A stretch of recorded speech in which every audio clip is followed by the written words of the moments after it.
जगन्नाथपुरी में भगवान के बड़े प्रिय भक्त रहते थे, रघुदास जी महाराज। रघुदास जी महाराज भगवान को खूब प्रेम करते थे, उनकी खूब सेवा करते थे। और जगन्नाथ महाप्रभु भी रघुनाथ दास जी के साथ नित्य नई लीलाएं करते रहते थे, उनके साथ खेलते थे, उनके साथ बात करते थे, खूब लीला करते रहते थे। अब एक दिन भगवान ने विचार किया, बड़े दिन हो गए रघुदास के साथ कोई लीला नहीं हुई है, तो कुछ लीला की जाए, कुछ क्रीड़ा की जाए। तो भगवान तो नित्य नई लीलाएं करते रहते हैं, अपने भक्तों के साथ खूब खेलते हैं। तो क्या किया, जब रघुदास जी महाराज दर्शन के लिए पहुंचे तो जगन्नाथ महाप्रभु ने कहा कि बाबा, मेरा और बलदाऊ भैया का बड़े दिन से ना मीठा पका कटहल खाने का मन कर रहा है। रघुदास जी बोले, भगवान आपने इतने दिनों से बताया क्यों नहीं, मैं तो अभी फटाफट बाजार से मंगवा देता हूँ आपके लिए। जगन्नाथ महाप्रभु बोले, बाबा ने ठहरो जरा, पूरी बात तो सुनो। रघुदास जी बोले, बोलो प्रभु क्या बात है।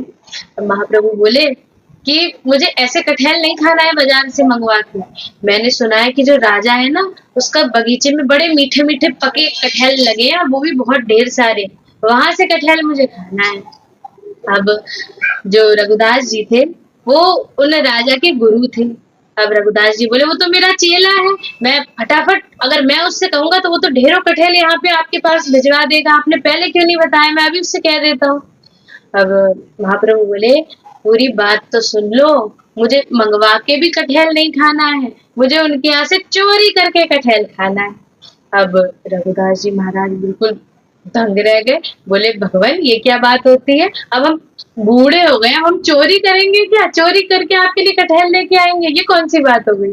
अब बड़ा मनाए ठाकुर जी को कि प्रभु ऐसे मत करो, अब सब लोग क्या कहेंगे कि बूढ़ा हो गया बाबा, अब आके जिंदगी पूरी निकल गई, अब आके चोरी कर रहा है, आप तो हमारी बड़ा वो हंसी जग हंसाई करवा दोगे। तो ठाकुर जी तो पर जिद पे अड़ गए। अब ठाकुर जी ने एक बार जो ठान लिया सो तो ठान लिया। अब ठाकुर जी जिद करें कि मैं कटहल खाऊंगा तो वहीं का खाऊंगा, वरना नहीं खाऊंगा, बाबा मैं तो वहीं का ही कटहल खाऊंगा। अब ऐसे बड़ी जिद करने लगे। अब अंततः रघुदास जी को मानना ही पड़ा, ठाकुर जी के आगे कौन जीत सकता है। तो उन्होंने कहा ठीक है, पर रात को चलेंगे। बोले हाँ ठीक है, रात को चलेंगे। अब बात पक्की हो गई तो बलदाऊ भैया और जगन्नाथ महाप्रभु दोनों जने रघुदास जी के साथ बगीचे की तरफ जा रहे हैं। अब एक कंधे पे बलदाऊ भैया बैठे हुए और दूसरे कंधे पर जगन्नाथ महाप्रभु बैठे हुए और दोनों को लेकर जा रहे हैं। अब पहुंच गए। अब वहां पर दीवार थी, वो दीवार कूद के, और बूढ़े से तो है रघुदास जी, बड़ी मुश्किल से पार आए हैं और कटहल के पेड़ के पास खड़े हो गए। अब ठाकुर जी उनसे कह रहे हैं, बाबा तुम पेड़ पे चढ़ जाओ। अब रघुदास जी तो इतने बूढ़े ठेड़े से, अब सोचे अब क्या करें, हम कैसे चढ़े, पर फिर भी जैसे तैसे ठाकुर जी की इच्छा पूर्ण करने के लिए चढ़ गए पेड़ पर। अब खूब पके से कटहल देख देख के और तोड़ के वो नीचे गिराने लगे।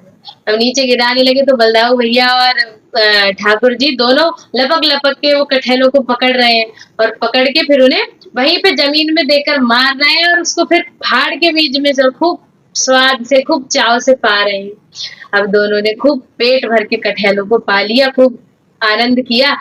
उसके बाद जब पेट भर गया उनका, अब रघुदास जी महाराज ने जैसे ही जो कटहल था नीचे फेंका, जब पेट भर गया उनका, उसके बाद कटहल नीचे फेंका तो दोनों भाई अंतर ध्यान हो गए, और जो कटहल था वो धड़ाम से नीचे गिर पड़ा।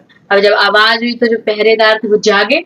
अब ठाकुर जी और बलदाऊ भैया तो गायब। अब क्या हो, अब जो पहरेदार थे उनने देखा पेड़ पर ऊपर, अरे ये तो कोई चोर है। अब अंधेरे में दिख तो रहा नहीं था चेहरा कि है कौन। अब उसे नीचे उतारा और खूब भी पिटाई लगाई, खूब भी पिटाई लगाई उनकी, और उनका जो मुंह था वो ढक दिया कपड़े से।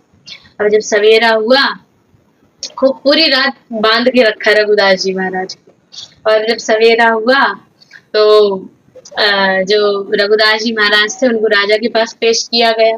अब राजा के पास लेके गए। अब जैसे ही मुंह पे से कपड़ा हटाया है, अब राजा तो दंग देख के, ये तो हमारे गुरुदेव है, ये कैसे चोरी कर रहे थे कटहल की। अब उन्होंने हाथ जोड़ के पूछा, गुरुदेव आप कैसे, क्या बात थी, आप समझाओ पूरी। अब रघुदास जी महाराज क्या सरल स्वभाव के, उन्होंने पूरी लीला बता दी कि महाराज क्या हुआ था हमारे साथ। ठाकुर जी ने हमसे कहा था कटहल की चोरी करने के लिए, हमने तो उनसे कहा भी था कि हम मंगवा देते हैं कटहल, पर नहीं, तो चोरी की लीला करनी थी। तो पूरा वृत्तांत सुनाया। अब पूरी जब लीला सुनी तो जो राजा था उसकी आंखों से अश्रुधारा बहने लगी। वो बोला, गुरुदेव आप तो बड़े भाग्यशाली हैं, जगन्नाथ महाप्रभु आपके साथ नित्य नई लीलाएं, खूब आनंद हुआ हमें जानकर। तो ऐसी लीलाएं ठाकुर जी अपने भक्तों के साथ नित्य प्रति करते रहते हैं। राधे राधे।